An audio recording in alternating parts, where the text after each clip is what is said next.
Hello friends, my name is Vas Solo. Welcome to Why Spirit Matters. This series of videos is about how I became a drug addict and alcoholic. In the last video, I talked about my downward spiral into full-blown addiction. Today, I'm going to talk about hitting rock bottom and why I finally decided to get help. Who is in my temple? Who is in my temple? It's hard to predict when someone will hit their actual rock bottom, because addicts hit many lows while they're using, and everyone's bottom seems to be different. For some it takes an overdose or several before they get help. For others it takes losing the house or the family.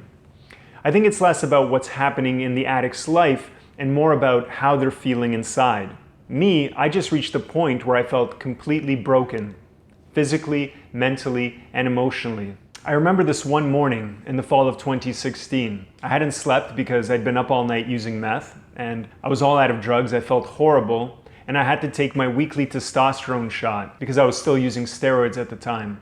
So I managed to fill up the needle with the testosterone, and I went to the bathroom to take the shot. But as I was poking around in my shoulder, I couldn't seem to get the needle through because I had built up quite a bit of scar tissue from the injections. And so I got impatient and I tried to force the needle into my shoulder, and I only got about halfway through before I had to yank it back out because it was so painful. And as I pulled the needle out, a fountain of blood just squirted out of my shoulder and all over the bathroom floor. And I went to look at my shoulder in the mirror, and as I did that, I caught my own reflection and I couldn't believe my eyes. My face looked lifeless. I could barely recognize myself. I thought, how did I get myself to such a low point? And you know what? That wasn't my rock bottom. It was Sunday night, and my girlfriend and I had just finished eating dinner at a restaurant in town. While there, I had met my dealer and picked up a gram of coke. Before making that stupid decision, the all too familiar and often futile battle between right and wrong had taken place. Leading the troops on the good side was my conscience, its regiment consisting of logic and reason. Commanding the bad side was my treacherous mind, its regiment consisting of dark thoughts, mounted on and riding strong negative emotions. The good side had been defeated so many times that the only reason it bothered showing up was to save face. By this point, this was not as much of a genuine battle as it was a historical recreation, and as always, I was there to observe the farce. The bottom line was that I was restless, irritable, and discontent. And in my experience, no amount of logic, reason, or good intention could ever alleviate those awful feelings. On that night, like most nights when I felt this way, I had to use something more potent, something quick and effective, something that had the power to alter my state of mind. The only thing I knew which could do that was the gram of coke that sat in my pocket. Upon coming home, my girlfriend and I went to my room. We sat down on the bed and turned on the TV. She knew what was going to happen next.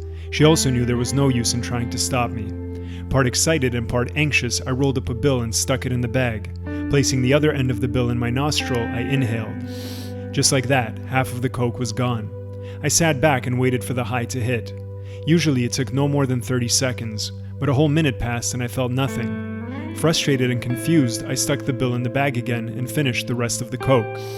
A few more minutes went by and I still felt nothing. Angry now, thinking my dealer had ripped me off, I began to think about the futility of life as I had been living it. How had it spiraled so out of control? Why could I seemingly manage other areas of my life, but when it came to drugs and alcohol, I was completely and utterly powerless? I thought about my mom, my family, and my girlfriend. For the last 5 years, I had been putting them through hell. What was wrong with me? How could I keep doing this to them? Where was all of this going? That night, I decided that in the morning, I was going to look up a 12-step meeting in my area and go to it. And the rest, as they say, is history.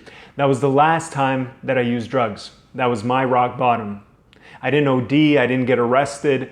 Something just finally clicked in my head. Of course, all the years of addiction and misery led up to that moment. I had to be completely convinced that my way wasn't going to work.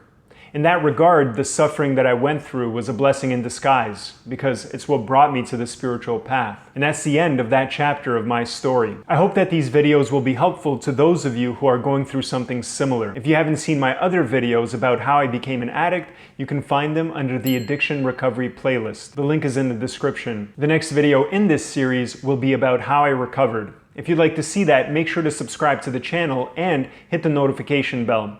And I'd also like to hear from you in the comments. What did you think of today's video? Have you been through something similar? Please let me know. Thank you for watching, take care, and I'll see you next time.